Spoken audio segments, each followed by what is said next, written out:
Thank you, my Redeemer. Thank you, my Father. Thank you for this day. Thank you for this month. Thank you for this time. Thank you for giving me life. Thank you for reaching me today. Thank you, oh my Jehovah God. Thank you, oh my Jehovah Father. Thank you, oh my Redeemer. You are worthy, oh my Father God. You are worthy, oh Jehovah God. Almighty Father. Oh my Redeemer. Jehovah, you are worthy. I see you are worthy. I see you are worthy. Oh mighty God. Thank you for this heart of giving. Asante. We appreciate your presence. Asante. Thank you, Jesus. Asante.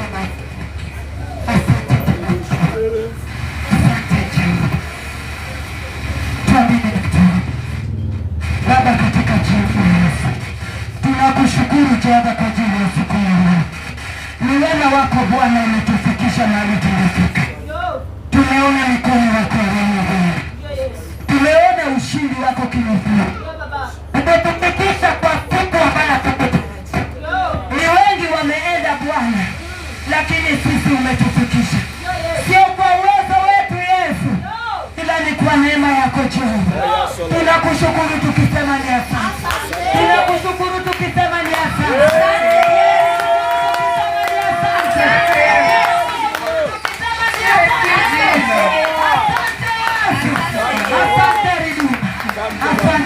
Asante Mungu. Bwana, kila kishindi tunaachilia mikononi mwako. Viongozi wote mikononi mwako. Viongozi wa ibada mikononi mwako. Mhubiri wetu wa siku ya leo mikononi mwako. Wana press mikononi mwako. Wana vyombo mikononi mwako. Kila kikao mikononi mwako. Kila kikundi mikononi mwako. Katika jina la Yesu Kristo. Asante Bwana, maana asante. Sifa na utukufu ni zako. Ongoze tulinde mkono. Katika imani yetu. Tukapate tukapate neema yako kidogo. Tukapate kibali yako mahali hapa. Ili ukaonekane mshindi katika jina la Yesu Kristo. Asante Bwana, maana hakuna kama wewe tu. Sifa na utukufu. Naomba machache katika jina la Yesu Kristo mkombozi wetu. Amen.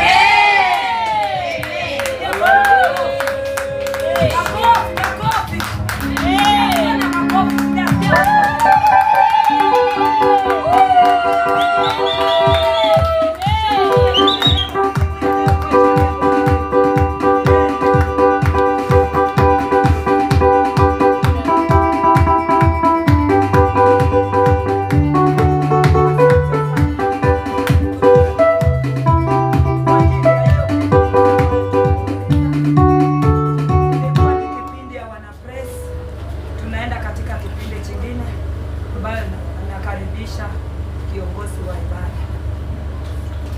Mungu awabariki. Amen.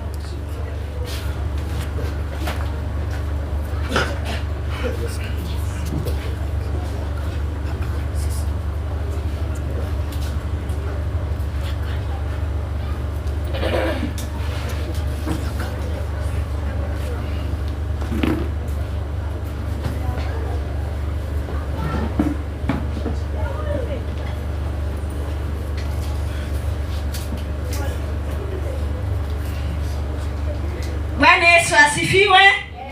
Bwana Yesu asifiwe. Bwana Yesu asifiwe. Ni asubuhi nyingine njema ambayo Mwenyezi Mungu ametuwezesha. Tumefika mbele zake kwa ajili ya kuliita jina lake na kumshukuru kwa makuu ambayo ametutendea. Amen. Ninatumai asubuhi ya leo kila mmoja ni buheri wa afya, na ninajua ya kwamba tunapoanza vipindi vyetu siku hii ya leo, Mwenyezi Mungu anaenda kutuongoza na anaenda kutuelekeza katika kila jambo ambalo tunaenda kufanya siku hii ya leo. Na ibada yetu ya siku ya leo inaenda kuwa ya baraka ndani ya maisha yetu. Amen. Nakaribisha sana wale wanaotutazama katika mitandao zetu mahali popote ulipo. Kama uko kazini, kama uko nyumbani, kama uko mahali popote ulipo, na kukaribisha sana kwa ajili ya ibada yetu. Ukaunganike nasi tunapoanza vipindi vyetu. Tumemaliza kipindi cha Team Praise and Worship, tunaenda kuingia katika kipindi cha mafundisho. Naomba ukaunganike pamoja nasi, ukamakinike mahali popote ulipo, ili mafundisho haya yakawa ya baraka ndani ya maisha yako, yakawa ya baraka ndani ya afya yako, yakawa ya baraka katika kila jambo ambalo unalotarajia katika mwezi huu na mwaka huu. Popote ulipo, usikate tamaa na uzidi kuwa tayari kwa kumaliza vizuri ili ukaanze vizuri. Karibu sana kwa vipindi vyetu. Na karibisha hata nanyi ambao umefika mahali hapa kufanikisha ibada yetu ya siku ya leo. Jisikie huru ndani ya nyumba ya Baba yako, ndani ya nyumba ya Mungu wetu ambaye ni wa neema kila wakati, ni wa ushindi katika maisha yetu, na kila wakati anazidi kuwa mwema. Amen. Naomba tu tukapige makofi mazuri kucongratulate Team Praise and Worship kwa kazi nzuri ambayo wamefanya, kwa uwepo wa Mwenyezi Mungu ambao ameshusha mahali hapa. Na naomba wakazidi kuwa na huo moyo wa kuweza kumtumikia Mwenyezi Mungu, na kila wakati wanaposimama wakasimame kwa nguvu za Mwenyezi Mungu, wakafanye kazi kwa kumfurahisha Mwenyezi Mungu, wala si kumfurahisha binadamu, kwa sababu tunapomfurahisha binadamu kuna wakati atatuangusha, lakini wakati tunapofanya kazi ya Mwenyezi Mungu kwa roho zetu zote, naye Mwenyezi Mungu atatuinua. Amen. Naomba makofi mengine ukajipigie wewe ambaye umejinyima kwa wakati wako, ambaye umefika mahali hapa si kawaida.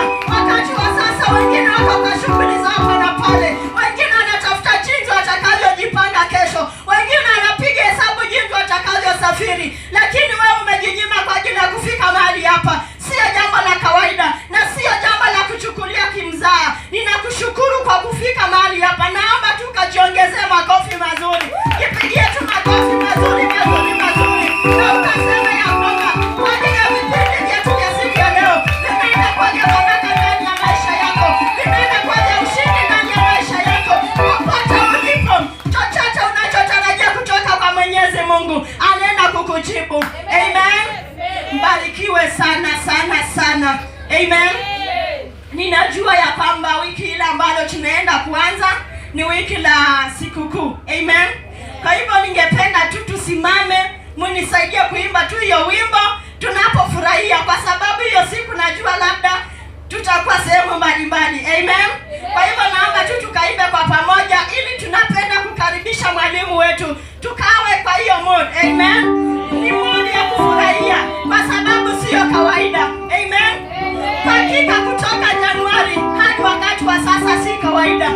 Ni wengi ambao tulianza nao. Kila wakati ukiamka unasikia bad news. Amen. Unasikia breaking news.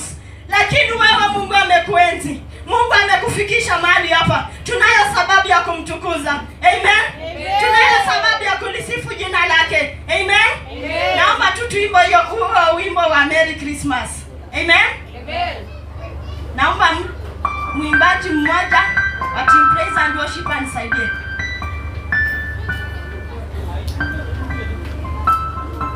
Sawa, nitaimba. I wish you a Merry Christmas. I wish you a Merry Christmas. I wish you a Merry Christmas. A Happy New Year.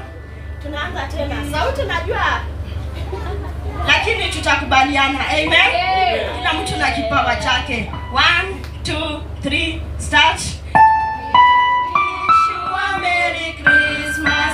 We wish you a Merry Christmas. We wish you a Merry Christmas and a Happy New Year. We wish you a Merry Christmas. We wish you a Merry Christmas. We wish you a Merry Christmas and a Happy New Year. Amen. Nitaachia hapo. Mbarikiwe sana. Wakati mnapenda kusherekea sherehe za Krismasi, wacha Mwenyezi Mungu akawatangulie na akawalinde. Amen. Kwa sababu sio sherehe zote ambazo tunahudhuria ziko salama. Wacha tu Mwenyezi Mungu akakulinde kwa sherehe zote ambazo tunaenda kufanya na sherehe zote ambazo tunaenda kuhusika ndani. Amen. Barikiwe sana. Tunaenda kuingia katika kipindi chetu cha mafundisho, na sijui kama uko tayari kwa ajili ya mafundisho. Uko tayari? Uko tayari? Kama uko tayari, nisikie kwa kelele, shangwe, makofi, vigelegele.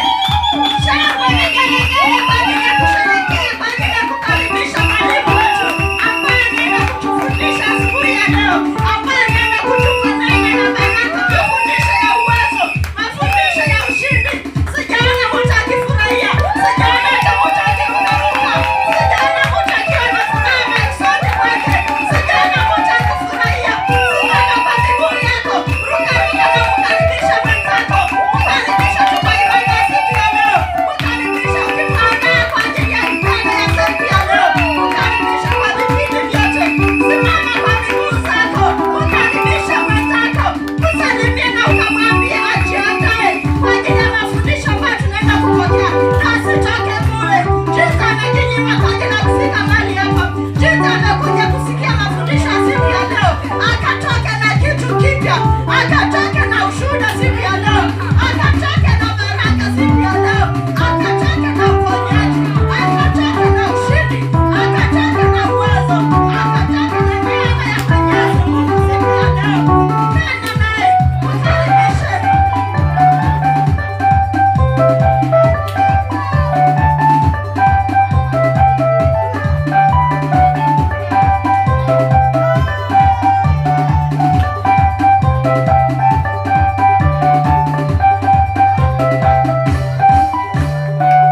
Amen. Mbarikiwe sana. Asante kwa kupitisha huo upendo, ni wa furaha pia, nami ninakushukuru. Amen.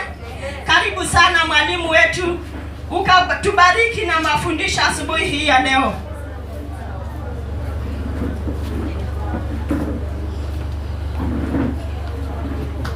Tupige makofi mazuri tunapokaribisha mwalimu wetu.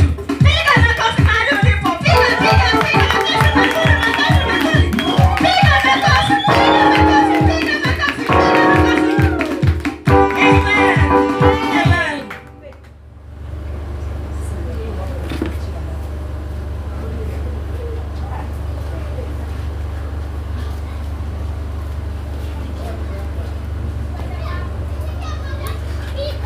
Yes, Bwana Yesu asifiwe.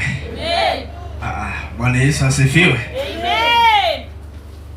Asubuhi ya leo pia mimi ni mmoja, nashukuru Mungu kwa sababu amekuwa mwema kwangu, amekuwa mlinzi, na zaidi ya yote ameniwezesha tena ili tuwe pamoja siku ya leo. Nafikiri ibada yetu bado inaendelea.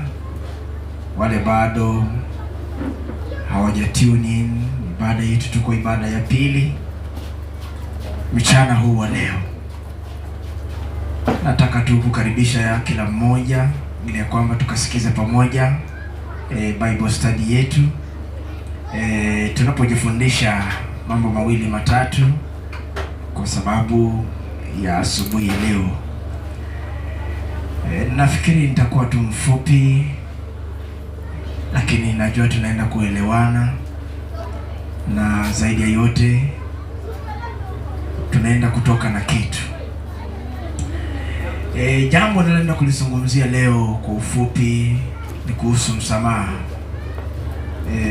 forgiveness. Ninaenda kuzungumzia kitu tu kidogo kuhusu forgiveness. Natumai sisi sote tunaikosewa na tukakoseana. Kwa hivyo huenda ulikosea mtu na ukakosewa. Haya yote tunaenda kuunganisha kwa sababu ya ibada ya siku ya leo.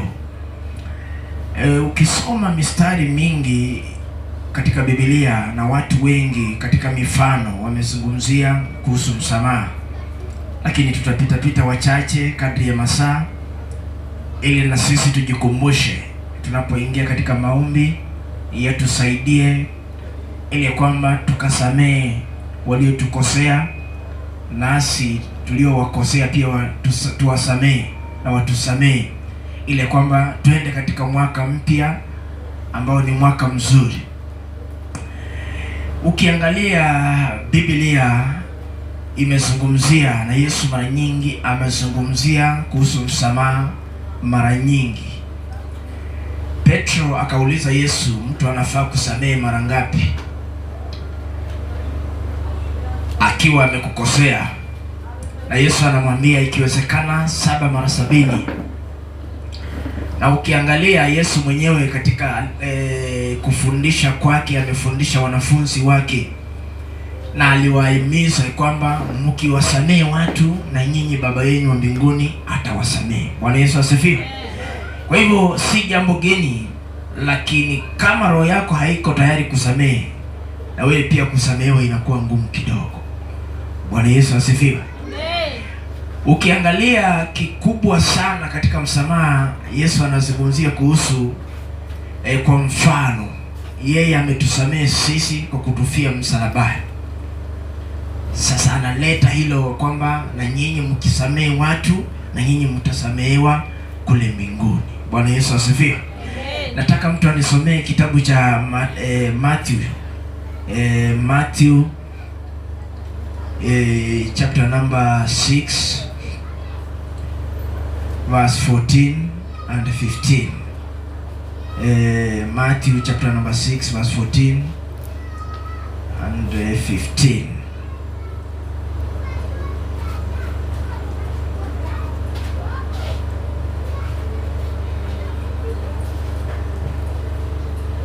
Matthew chapter number 14, chapter 6 verse 14 and 15. Ukipata msoma tu kwa haraka.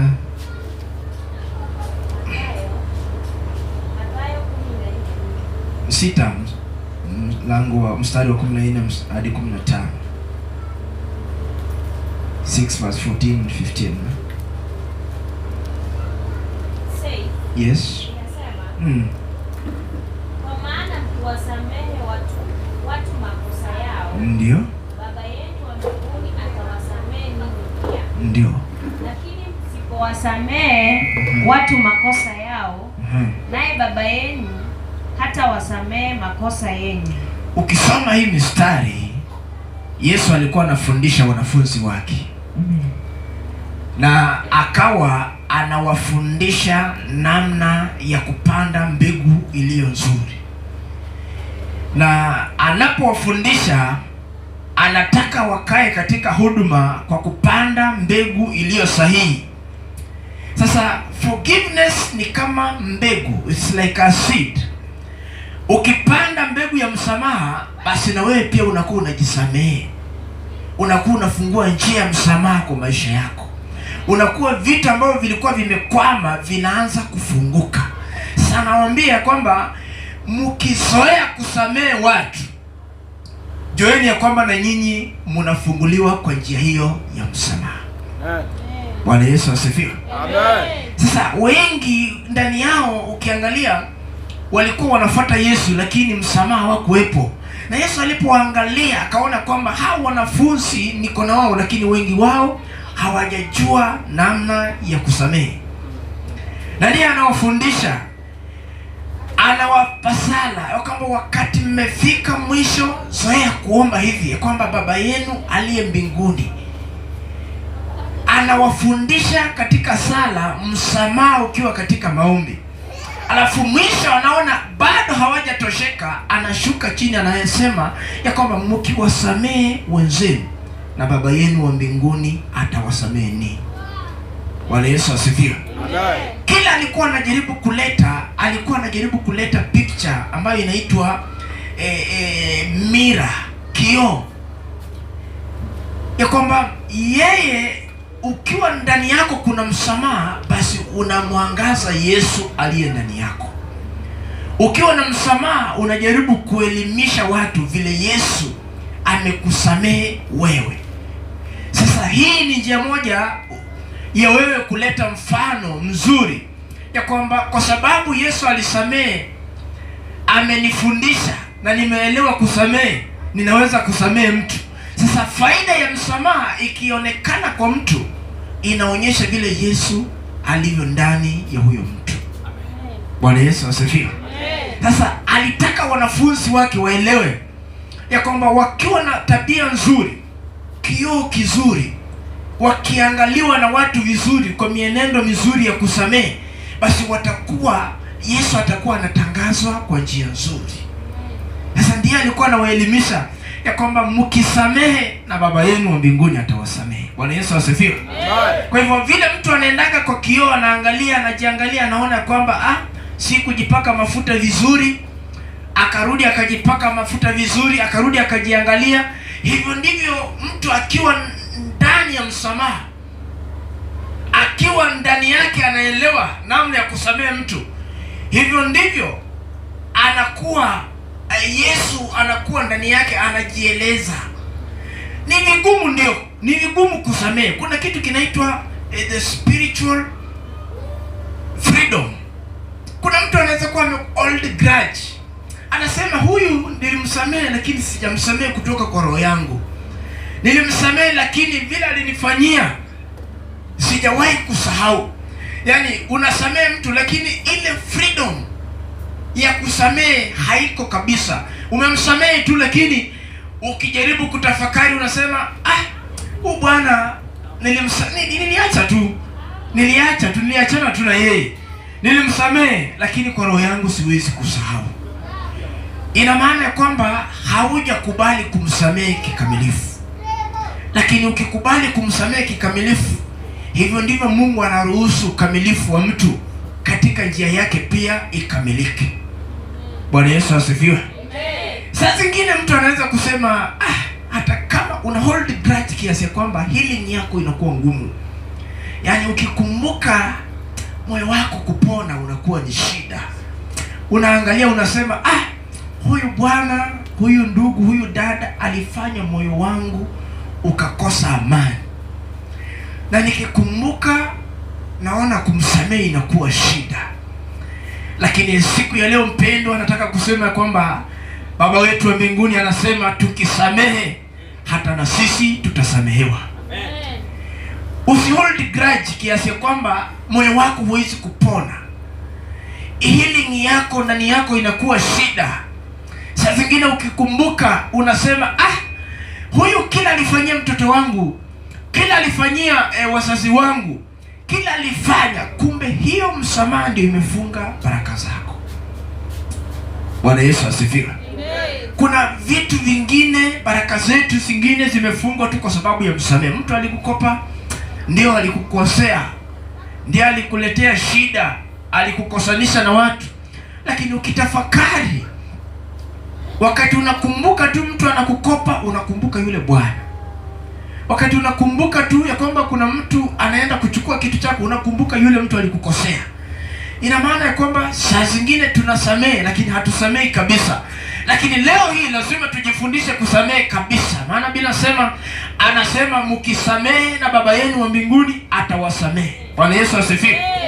Nitakukumbusha katika Biblia kuna watu walisamehe kabisa na ndio vitu vilifunguka. Waliposamehe ndio Mungu aliwaonekania kwa maisha yao. Waliposamehe, Paulo anasema, ukisoma 1 Corinthians chapter 15 verse 10, kwa haraka tu kama unaweza nisomea. Ukisoma 1 Corinthians chapter number 15 verse 10, Paulo anasema mimi nimekuwa vile nilivyo, si tu kwa sababu vile nilikuwa, lakini amekuwa mtu wa kutamanika kwa sababu ya matendo ya msamaha ambayo yalipitia kwake. Anatafakari vile aliteswa. Kama umefika unaweza kusoma. 1 Corinthians chapter 15 verse 10. Yes. Lakini kwa fadhili zisizostahiliwa za Mungu mimi niko kama nilivyo. Na fadhili zake zisizostahiliwa kwangu hazikuwa za bure. Ndio. Bali zilifanya kazi zaidi yao wote. Anasema fadhili zile alitamani kufanya, alafu zile ambazo hakutarajia akazifanya, zimekuwa matendo mazuri zaidi ya zingine zote. Sasa amekuwa mtu vile alivyo Paulo, vile tunasoma habari zake, kwa sababu aliachilia. Kwa sababu ukisoma pale nyuma anasema alikuwa mtu mbaya kiasi ya kwamba aliua watu sana, alifanya mambo mabaya sana, Lakini Bwana alipomsamehe akakumbuka kumbe kuna vitu vizuri katika msamaha. Ndiye anasema nimekuwa Paulo niliye sasa, Paulo wa neno, kwa sababu ya matendo ambayo yalikuwa zaidi ya ile nilifanya. Bwana Yesu asifiwe. Sasa Paulo anajaribu kutufundisha, saa zingine unaweza kukaa mtu mgumu kiasi ya kwamba unasema siwezi kusamehe kabisa. Saa zingine unaweza kuwa mgumu, unasema hata kama nikisamehe na nisiposamehe sioni faida. Lakini jua mpendo, kusamehe kuna faida. Bwana Yesu asifiwe. Maana yeye anasema nimekuwa mtu tofauti. Amekuwa mtu ambaye anaweza kutamanika. Kwa sababu ya nini?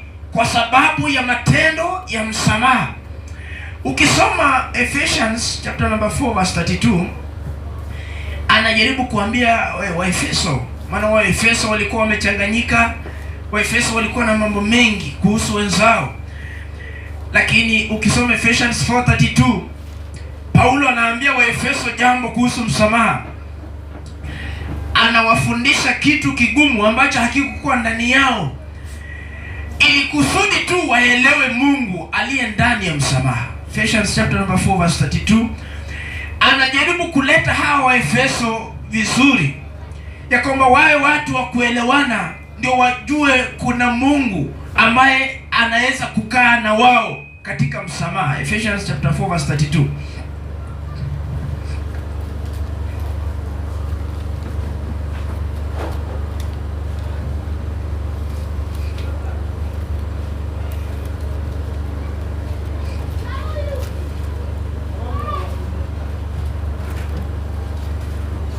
Yangu inasema hivi. Yangu inasema ya kwamba 32, tena iweni wafadhili ninyi kwa ninyi, wenye huruma, mkasamehane kama na Mungu katika Kristo alivyowasamehe ninyi. Ukisoma Waefeso walikuwa watu wenye mapenzi ya Mungu, lakini katikati yao kilichowakosea ilikuwa ni kutosamehe ambayo ilikuwa katikati yao. Sasa wakati imefika, kuna vitu havionekani katika mji huu wa Efeso na watu wa Efeso, kwa sababu hawakuwa watu wa kusameheana. Sasa Paulo alipoangalia akaona hawa watu wamekosa kitu kinaitwa msamaha, na ndio kwa sababu kimewakosesha vitu vingi na baraka nyingi katika watu hawa. Anasema walikuwa watu ambao walikuwa wanapenda Mungu, wanamcha Mungu vizuri, mapenzi yao yalikuwa mazuri kwa Mungu, lakini walikosa msamaha katikati yao. Sasa Paulo alipoangalia akaona hawa watu ndio wasaidike, wanataka tu msamaha. Bwana Yesu asifiwe.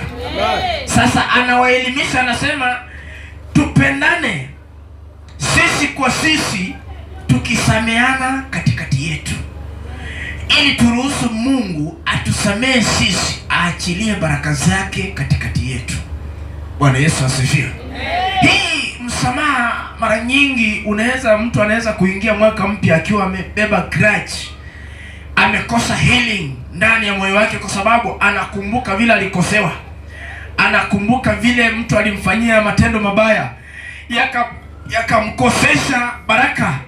Lakini mtu mwingine anasema niliposamehe niliona Mungu, niliposamehe tu niliona Mungu akinifungulia milango. Mwingine anasema huyu bwana alinikosea, lakini kumbe sikujua kutomsamehe ndio kulikuwa kunafunga baraka zangu. Mwingine anasema wakati nilifungua tu roho yangu na nikasema nimekusamehe na nikatoa kwa roho yangu, niliona Mungu ameshuka kwa njia tofauti na vitu vyangu vikafunguka, nikaitwa kazi tofauti, nikafanywa vitu tofauti, nikaona kweli nilikuwa nimekosea kutosamehe kwa muda. Kama kweli ningesamehe kitambo, mambo yangu yangekuwa mazuri. Bwana Yesu asifiwe. Kwa hivyo maneno ya Mungu hayaendi bure. Hii ni mbegu inayoitwa kusamehe. Hii mbegu ikipandwa, ni vile mtu anapanda mbegu ya roho chafu. Ikishamea inabaki kukua mbaya. Lakini mtu akipanda mbegu nzuri, ikamea, ikanawiri, ikastawi, ikishakaa, baadaye inakuwa na mavuno mazuri. Mwisho wake mtu anafurahia, anasema nilipanda tu kawaida. na nikapalilia kawaida, lakini sikujua nitavuna kiasi hiki. Hivyo ndivyo mtu alivyo na msamaha ndani yake, ana mavuno mbele yake kwa kiwango kila anachosamehe. Bwana Yesu asifiwe. Amen. Kwa hivyo saa zingine tunajikosesha vitu pasipo kujua, lakini ukielewa na kujua, basi inakuletea ufahamu mwingi. Nataka tusome, kuna mtu huyu, tuone vile mtu huyu alikuwa ni mtu mgumu wa kutosamehe, lakini mwisho wake tutajifundisha nini? Ukisoma Matthew chapter number 18 verse 21 to 35. Kipata tu kwa haraka nisomee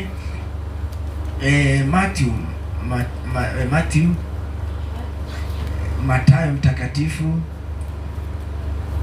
mlango wa 18 kuanzia mstari wa 21 tafika 35.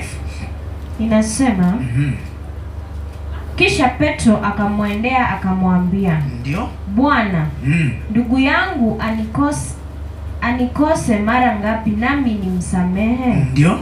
Hata mara 7. Ndio. Yesu akamwambia, Sikuambii hata mara 7, ndio, bali hata 7 mara 70. Ndio. Mfano wa mtumishi aliyesamehe.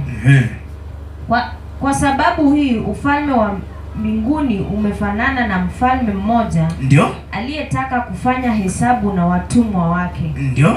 Alipoanza kuifanya, aliletewa mtu mmoja awiwaye talanta 10,000. Ndio. Naye alipokosa cha kulipa, bwana wake akaamuru auzwe, yeye na mkewe na watoto wake, na vitu vyote alivyo navyo, ikalipwe ile deni. Ndio. Basi yule mtumwa akaanguka, ndio, akamsujudia akisema, Bwana, nivumilie, ndio, nami nitakulipa yote pia. Ndio. Bwana wa mtumwa yule akamhurumia, akamfungua, akamsamehe ile deni. Ndio. Mtumwa yule akatoka, akamuona mmoja wa joli wake, aliyemuia dinari 100. Akamkamata, akamshika koo, akisema, nilipe uwiwacho. Ndio. Basi mjoli wake akaanguka miguuni pake, ndio, akamsihi, akisema, nivumilie, nami nitakulipa yote pia. Lakini hakutaka, akaenda, akamtupa kifungoni, hata atakapoilipa ile deni. Ndio. Basi wajoli wake walipoyaona yaliyotendeka, walisikitika sana. Ndio. Wakaenda wakamweleza bwana wao wote yaliyotendeka. Ndio. Ndipo bwana wake akamwita, akamwambia, ewe mtumwa mwovu, nalikusamehe wewe deni ile yote. Ndio. Uliponisihi. Ndio. Nawe je, haikukupasa kumrehemu mjoli wako? Ndio. Kama mimi nilivyokurehemu wewe. Ndio. Bwana wake aligadhibika, akampeleka kwa watesaji, hata atakapolilipa deni ile yote. Ndio. Ndivyo na Baba yangu wa mbinguni atakavyotenda ninyi, msiposamehe kwa mioyo yenu kila mtu ndugu yake. Ukiangalia mstari inaleta picture nzuri ya kwamba mpendwa, mtu huyu alikuwa na deni ya mtu, na alipokosa kulipa akanyenyekea asamehewe, na kweli akasamehewa. Na ilipofika tani yake, kuna mtu alikuwa na deni yake, ikawa na yeye pia asameane, lakini yeye akachukua nafasi ya kupeleka mtu ndani. Na hatua ilipofika ya kwamba kilichompeleka kule ndani ni nani na sababu ni ipi, ikasemekana ni kwa sababu ya deni fulani, ndipo yule aliyepelekewa mashtaka ndiye aliyekuwa wa kusamehe. Na alipofika akamuuliza maswali ya kwamba haingekuwa ilikuwa aje vigumu wewe kutosamehe wakati mimi nilikusamehe. Na ndipo unaona huyu anarudishwa gerezani alipe deni ya kwanza kwa sababu ya makosa aliyoyafanya. Bwana Yesu asifiwe. Hii mistari inaleta picha ya maisha yetu. Wakati mwingine wewe unaweza kusamehe mtu, ama wewe unaweza kusamehewa kwa sababu ya deni uliyokuwa nayo, lakini mwisho wake ukasahau kusamehe mtu mwingine kwa sababu ya deni alilo nalo lako. Bwana Yesu asifiwe. Amen. Ndio hapa tunakumbushwa, Petro anaambiwa ya kwamba sio tu vile unavyozania 7, lakini ikiwezekana 7 mara 70. Lakini mwisho bila sema kwamba vile tunafanyia wenzetu ndivyo Baba wa mbinguni atatufanyia na sisi. Bwana Yesu asifiwe. Kwa hivyo kusamehe ni kuzuri na pia ni kugumu, kwa sababu ugumu wa kutosamehe ndio ugumu wa kutosamehewa. Kwa hivyo ukisamehe na wewe unasamehewa rahisi. Usiposamehe na wewe pia ugumu wa kutosamehewa kwako kunakuwa kugumu. Kwa hivyo lazima mwenyewe uchague njia yako ya kwamba niko tayari kusamehewa, basi wacha na mimi nisamehe. Bwana Yesu asifiwe. Kwa hivyo tunaelekea mwezi mwaka mpya, lakini mbegu ya kutosamehe kama haiko, hatuwezi kusamehe sisi. Kama kweli hatutakuwa tayari, basi itakuwa ni vigumu hata na sisi kwenda katika njia hiyo. Kwa hivyo saa zingine inakuwa vigumu sisi kutosamehe, lakini njia hiyo ndio itatusumbua katika maisha yetu.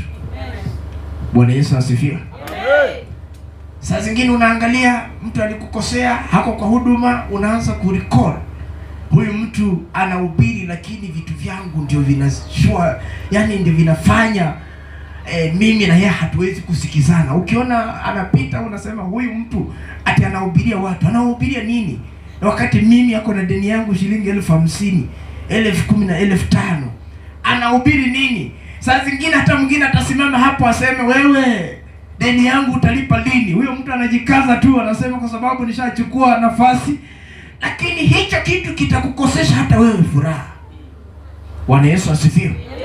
Saa zingine ukikaa unaambia Mungu nasamehe, lakini wewe unayesema tusamehe, Mungu pia wewe jaza pengo. Saa zingine tunaombanga tu maombi ingine, lakini unaomba maombi ya kuambia Mungu, wewe ndio ulisema haya maneno. Hata kama ulisema tusamehe, mimi naenda kusamehe, lakini Mungu usiwache ni kuugua kwangu kuzidi kiwango kile. Usiwache niende sana kiasi kwamba watu waone ni kama sina Mungu. Saa zingine ukumbushe Mungu maneno mazito, ndio Mungu akuonee huruma mapema. Hata kama angekaa miezi mingine 6, ashukishe hata iwe 3, ili mambo yasawazishe kwa wakati, yawe sawa, ili ya kwamba Mungu wetu ashukuriwe kupitia msamaha wako. Amen. Bwana Yesu asifiwe. Amen. Nataka tuangalie huyu mtu anaitwa Yusufu. Yusufu alipitia changamoto nyingi. Yusufu alipitia mateso ya ndugu zake, lakini mwisho wake anaacha yote. Ukisoma Genesis chapter number 15 verse chapter number 50 verse 17 Genesis chapter 50 verse 17 50 verse 17 inasema, ndio, mwambieni Yusufu hivi, ndio, naomba uachilie ndugu zako kosa lao na dhambi yao, ndio, maana walikutenda mabaya. Ndio. Sasa tutakuomba utuachilie kosa la watumwa wa Mungu, ndio, wa baba yako.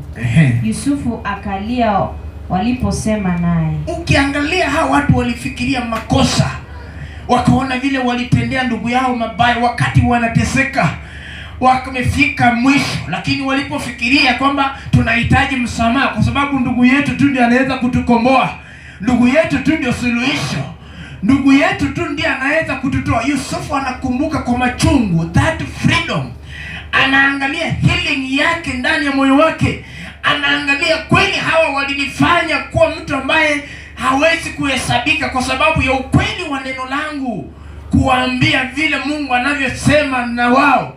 Wakaona mimi sifai, wakanigeuza. Leo hii ndio hao wanarudi tena kwa magoti, wanalia kwa sababu wameteseka, wamepitia shida. Mwisho wake hawana amani, hawana furaha, lakini mwisho wanakumbuka hatuwezi kupata amani pasipo kurudi kuomba msamaha ndugu yetu. Bwana Yesu asifiwe. Waliponyenyekea, waliposhuka chini, walipoanza kubembeleza ndugu yao, ndugu yao anakumbuka ile uchungu waliomwachia, lakini mwisho wake anawasamehe.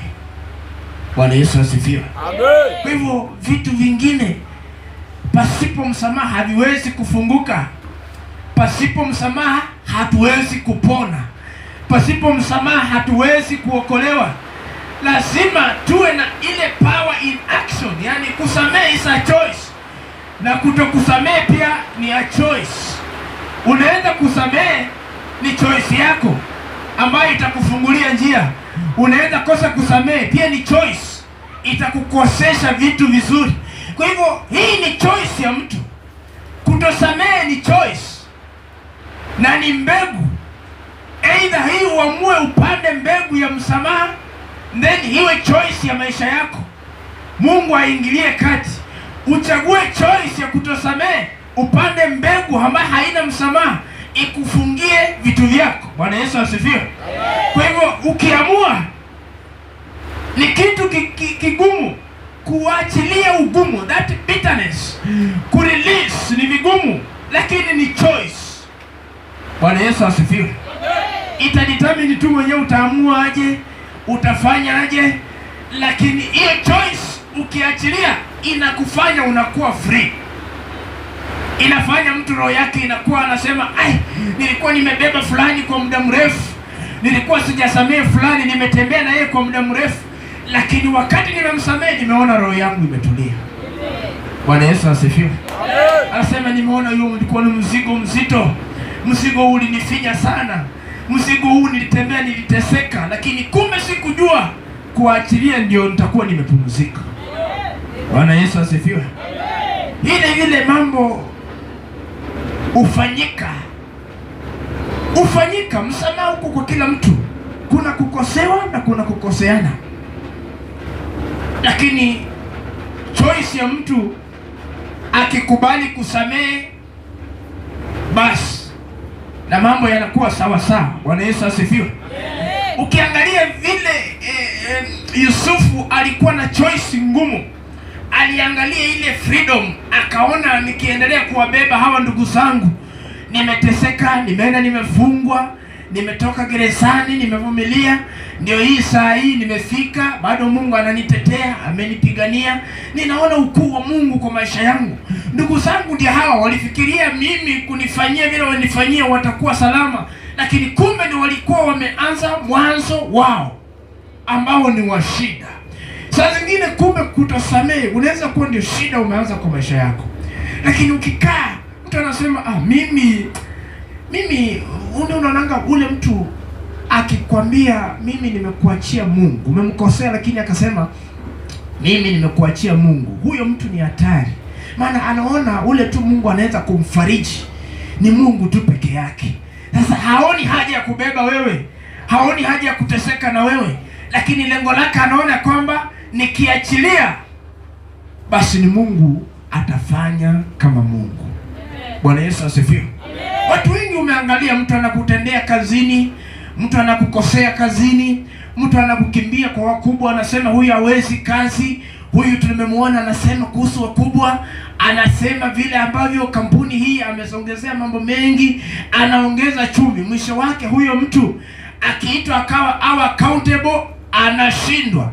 Mwisho wake anasema hatutaki watu kama nyinyi ambao watagonganisha watu, sasa wewe ondoka tu. Anaanza kujilaumu, anaanza kusema vile ambavyo mambo yalikuwa, lakini kumbe yale ambayo alikuwa akifanya mwisho wake ukawa unaomba msamaha, lakini anasema wewe utaona nitakufikisha mwisho. Unasema ndugu yangu nisamehe, mimi sina maneno, mimi hata sijakusudia kufanya, mimi nilikuwa napita tu, maneno haya yakizungumza, lakini haya yote yamekuwa ndio shida yangu na wewe. Lakini mwisho ukisema Mungu nimekuachia Mungu, na Mungu anachukua hatua, anachukua nafasi, mwisho wake anakutafuta wakati yako nyumbani. Bwana Yesu asifiwe. Kwa hivyo tunazungumza na vitu vigumu, lakini ukiangalia Mungu hata wale ambao walimsulubisha aliwasamehe. Kusudi ni moja, aliona yeye amebeba mzigo wetu, na akaangalia wale akasema nimewasamea ninyi. kwa sababu hamjui lile mnalolifanya. Bwana Yesu asifiwe. Hii ilikuwa ni kwa sababu amejua ya kwamba gharama yote alikuwa anabeba yangu na wewe, lakini hawa watu hawakujua. Lakini mwisho wake wakifikiria wanatamani vitu ambavyo vinaharibika, mwisho wake Yesu anasema kwamba hamjui lile mnalolifanya, lakini kwa sababu ya makosa yenu yote yamekwisha. Bwana Yesu asifiwe. Kwa hivyo tunazungumza maneno. Nimalizie na huyu mtu anaitwa Ayubu. Job chapter number 42 verse 10. Ayubu alipitia changamoto nyingi, na Biblia inasema hakuna mtu alikuwa tajiri kama Ayubu.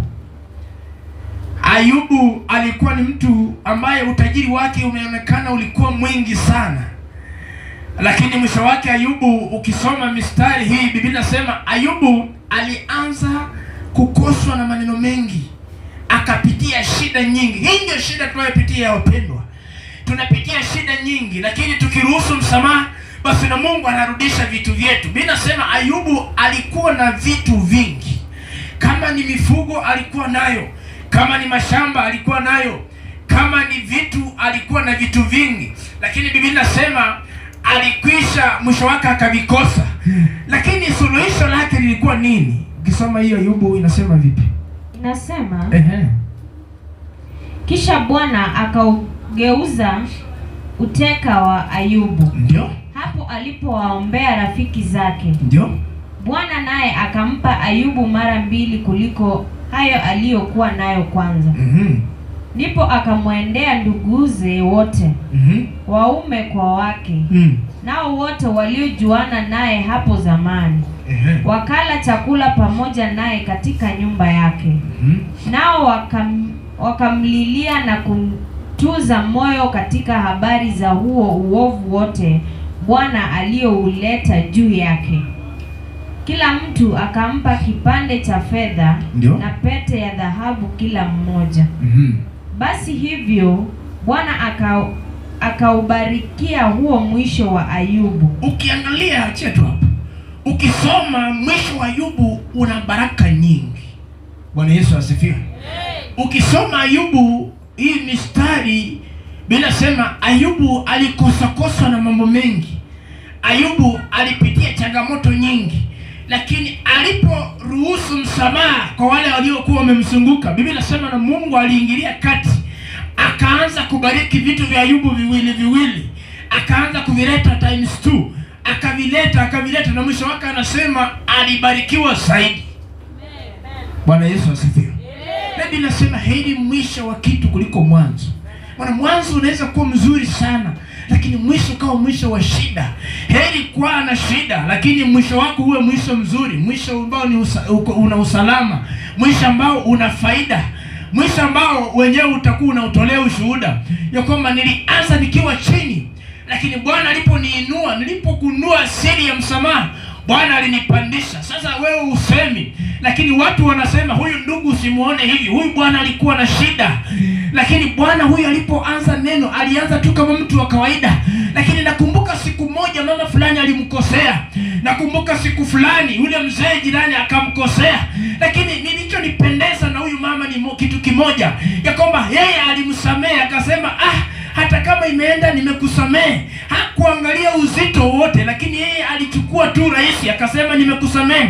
Hii tunasoma habari zake. Huyu mama huwezi kupita bila kutajwa jina lake mahali fulani. Ni kwa sababu alijua Mungu aliye katika msamaha. Bwana Yesu asifiwe. Kwa hivyo tunasema msamaha kwa sababu ni ya nini? Kwa sababu msamaha ni kitu ambacho kinatuleta spiritually na Mungu.